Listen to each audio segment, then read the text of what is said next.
नमस्कार, मैं पवन चंचल।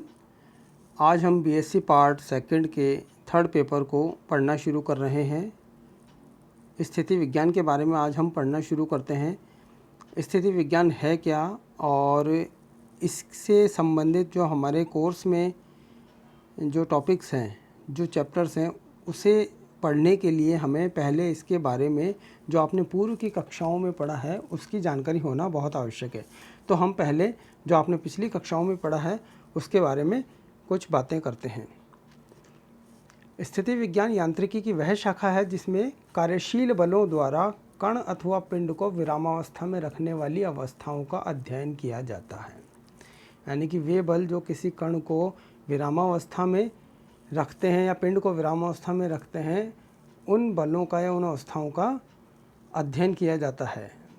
बल समान गति अथवा विरामावस्था वाले पिंड की स्थिति को बदलता है अथवा बदलने की प्रवृत्ति रखता है। यानी कि अगर कोई पिंड गतिमान है तो उसे विरामावस्था में लाने की प्रवृत्ति रखता है, या कोई विरामावस्था में अगर कोई पिंड है तो उसे गतिमान करने की प्रवृत्ति रखता है।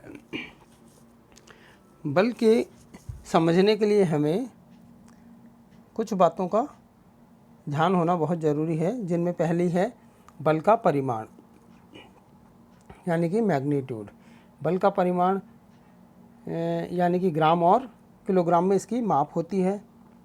दूसरा है डायरेक्शन यानी कि बल की दिशा, अर्थात जिस दिशा में बल कार्य करता है। फिर है हमारे पास पॉइंट ऑफ एप्लीकेशन यानी कि बल का क्रिया बिंदु, अर्थात पिंड में वह बिंदु जिस पर कोई बल कार्य कर रहा है या क्रियाशील है। और हमारे पास चौथा है लाइन ऑफ एक्शन, जिसे कि हम क्रिया रेखा कहते हैं, अर्थात वह रेखा जिसके अनुदिश जिस दिशा में बल कार्य करता है। हम देखते हैं ज्योमेट्रिकल रिप्रेजेंटेशन ऑफ फोर्स यानी कि बल का जो है ज्यामितीय निरूपण।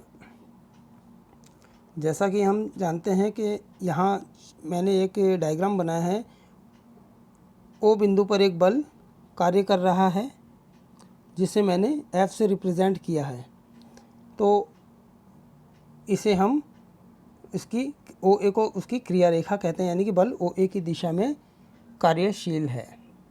और चूंकि बल एक भौतिक राशि है इसलिए इसमें परिमाण और दिशा दोनों होती है, और बल को एक दिष्ट रेखाखंड द्वारा, जिसे कि हमने OA से निरूपित किया है, उसके द्वारा हम दर्शा सकते हैं। यहाँ हमने बताया है कि बल OA जो है वो F से हमने रिप्रेजेंट किया है। हम देखते हैं कोप्लेनर फोर्सेस यानी कि समतलीय बल क्या होते हैं। जब कार्यरत बलों की क्रिया रेखाएं एक ही तल में हो, यानी कि जो भी बल कार्य कर रहे हैं उनकी क्रिया रेखा एक ही तल में हो, एक ही समतल में हो, तो उसे हम समतलीय बल कहते हैं। जैसा कि चित्र में बताया गया है, XY प्लेन में A1 बिंदु पर P1 बल कार्य कर रहा है, A2 पर P2 बल कार्य कर रहा है और A3 बिंदु पर P3 बल कार्य कर रहा है। यानी कि इनकी क्रिया रेखाएं एक ही तल में हैं। संगामी बल क्या होते हैं? वे बल जो एक बिंदु पर क्रियाशील हो वे संगामी बल कहलाते हैं। जैसे कि O बिंदु पर यहाँ पर F1, F2, F3, F4 ये बल कार्य कर रहे हैं, तो ये है संगामी बल है। इक्विलिब्रियम यानी कि साम्यावस्था या संतुलन।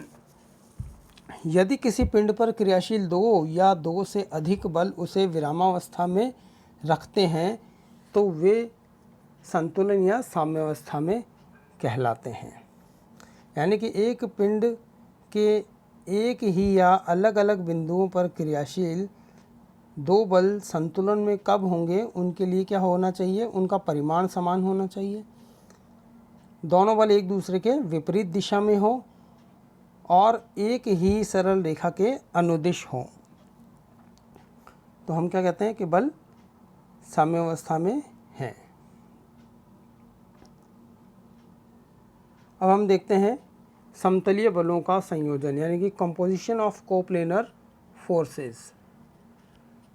बल संयोजन वह प्रक्रिया है जिसका प्रभाव उस कण पर लगे सभी बलों के सम्मिलित प्रभाव के बराबर होता है। यानी कि अगर एक कण पर F1, F2, F3 ऐसे अनेक बल कार्य कर रहे हैं और उनका जो परिणामी है यानी कि उनका रिजल्टेंट है वो R है।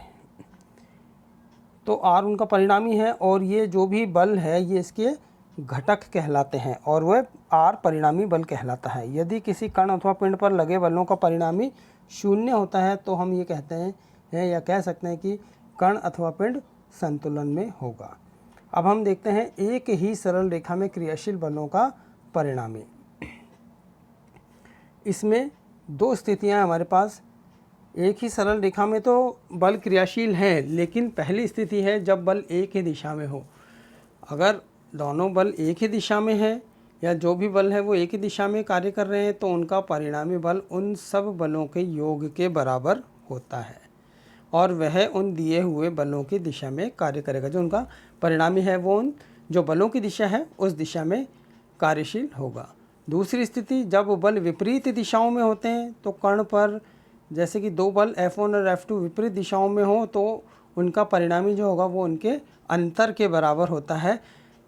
जैसा कि हमने F1 और F2 दो बल लिया है तो परिणामी यानी कि रिजल्टेंट जो होगा वो इनके अंतर के बराबर होगा। अब इनमें से जो बल बड़ा होगा, अगर F1 बड़ा है तो वो F1 माइनस F2 के बराबर होगा, या अगर F2 बड़ा है तो रिजल्टेंट फोर्स जो है वो F2 माइनस F1 के बराबर होगा और इसकी दिशा जो है वो बड़े बल की दिशा में होगी। अब हम देखते हैं भिन्न भिन्न दिशाओं में क्रियाशील बलों का परिणामी।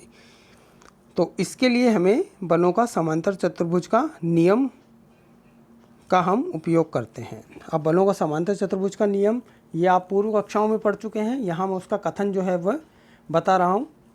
यदि एक बिंदु पर क्रियाशील दो बल परिमाण एवं दिशा में किसी समांतर चतुर्भुज की दो संलग्न भुजाओं से निरूपित किए जाएं तो उनका परिणामी बल परिमाण तथा दिशा में समांतर चतुर्भुज के उस विकर्ण द्वारा निरूपित होता है जो उस बिंदु से गुजरता है।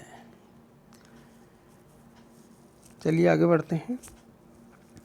अब हम पढ़ते हैं एक बिंदु पर क्रियाशील दो बलों का परिणामी।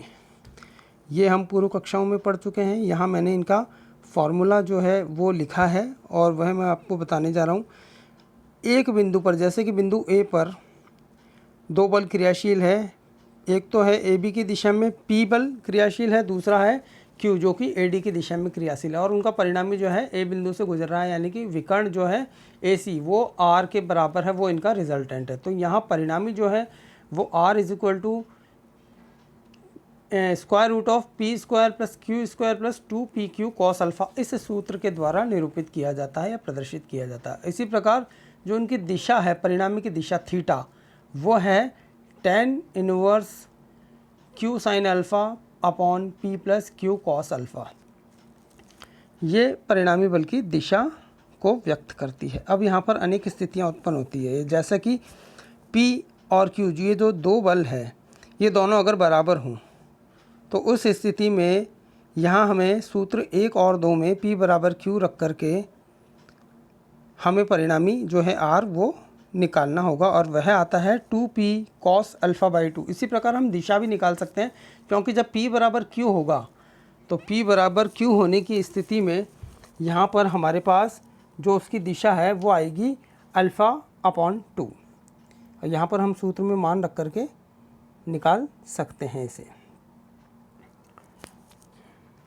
चलिए, इसी प्रकार दूसरी स्थिति है जब P जो है वो Q के लंबवत है, P is perpendicular to Q।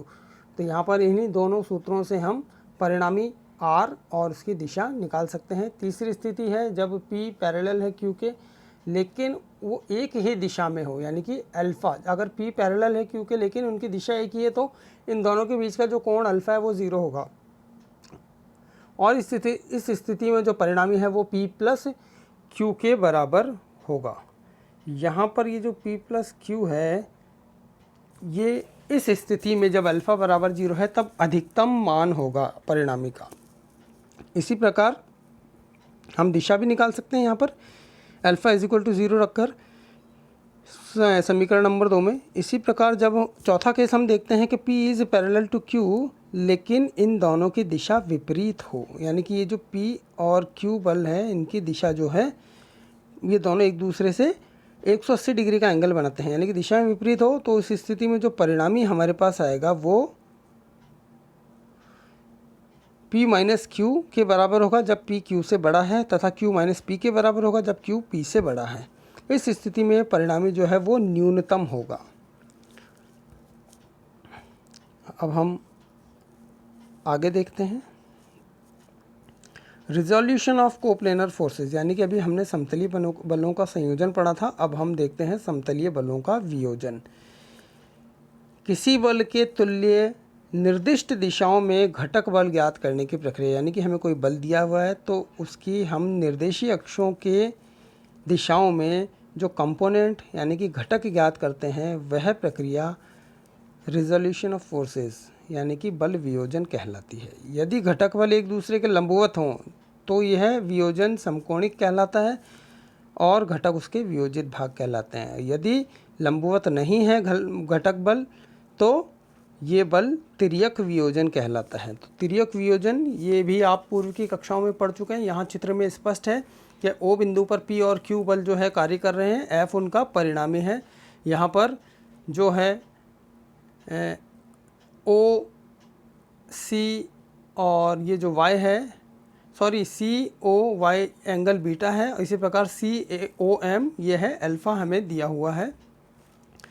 तो इस प्रकार हम जो बल घटक ज्ञात करते हैं वो हमारे पास P और Q ये हमारे पास आते हैं। P बराबर F sign beta upon sine alpha plus beta तथा Q बराबर F sine alpha upon sine alpha plus beta. ये देखिए हमारे पास यहाँ दिया हुआ है।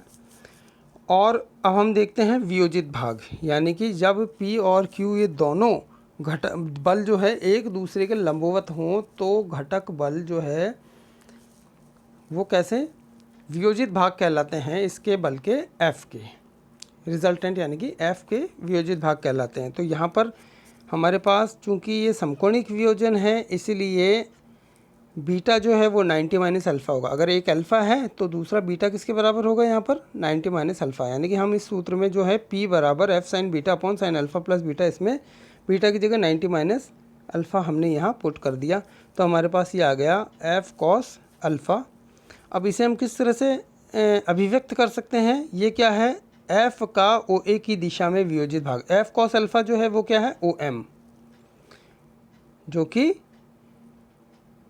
OA की दिशा में हमारे पास या OX की दिशा में वियोजित OA की दिशा में वियोजित भाग हो गया हमारे पास ये OM। और इसे हम इस प्रकार भी व्यक्त कर सकते हैं कि ये F कॉस अल्फ़ा जो है F गुणा, और कॉस अल्फ़ा क्या है, F और OA के बीच का कोण जो है उसका कोसाइन। F और OA के बीच का कोण अल्फ़ा है तो उसका कोज्या यानी कि कोसाइन क्या होगा, कॉस अल्फ़ा, यानी कि F कॉस अल्फ़ा। इस प्रकार ये हमारे पास P जो है वो हम घटक को बता सकते हैं। तो Q जो है उसे भी हम इसी प्रकार बता सकते हैं, F sine alpha upon sine alpha sine 90, F sine alpha upon sine 90 जो कि किसके बराबर है, F साइन अल्फ़ा के बराबर है। यानी कि F का OA की दिशा में वियोजित भाग, और इसे भी हम क्या कह सकते हैं, F गुणा F व जो साइन अल्फ़ा वो क्या है, F व OA के बीच के कोण का साइन एंगल। तो आज के लिए इतना ही, अगले भाग के लिए हम अगली कक्षा में पढ़ेंगे। धन्यवाद।